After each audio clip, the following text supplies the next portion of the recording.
it's super fascinating to visualize like basically what our experience has been during the pandemic. Like all of a sudden you see people really, really are concerned about being near a grocery store. And that makes sense because we're doing so much more cooking at home all of a sudden. You see a slight dip in people caring about being near transit. Not that it went completely away, but you're not worried about commuting at a certain point anymore if you're working from home more frequently, or you think that's going to continue in the future. Another thing that we saw was, while there was this spike in wanting to be near grocery stores, a few months after that, we started to see interest in being near restaurants creep back up. I think maybe because people were going to go pick up food. So I know I hit a wall where I was like, if I eat something that I made one more time, I'm going to go out of my mind.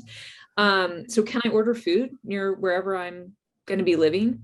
And Bobby, you hit on it, like quiet noise levels, like people actually are really looking for that quiet score. I think part of that is you are spending so much more time at home. People are hyper aware of everything that's going on around their house. You know, are you really close to your neighbors? Can you hear their leaf blower all the time? I'm working from home. I'm recording podcasts, things like that. Like just the things you're considering are totally different.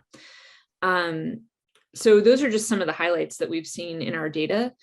The one thing I did want to point out though, like it's interesting when you use our heat mapping function, because I think that there has been, and this happened before the pandemic, but maybe an acceleration of considering secondary, tertiary cities and even like suburbs where there's still that sense of place. Like there's that little main street area, there's that vibrancy.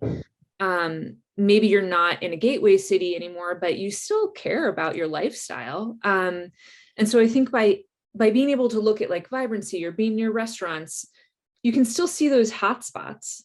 And what we found is that people actually end up looking like 50% further out geographically than maybe what they were originally considering, because you start to say, oh, I had no idea that area would match all the things that I actually cared about.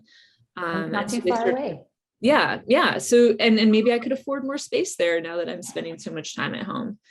But the one thing I think that also goes along maybe with your original question is like the increase in caring about parks and access to parks.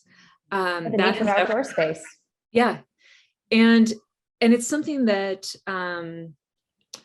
you know, yeah, there might be a wait list for a pool, but I think what we're doing is quantifying the amenities around your property, the things that you don't have as much control over. So you really need to understand that going into that major investment decision.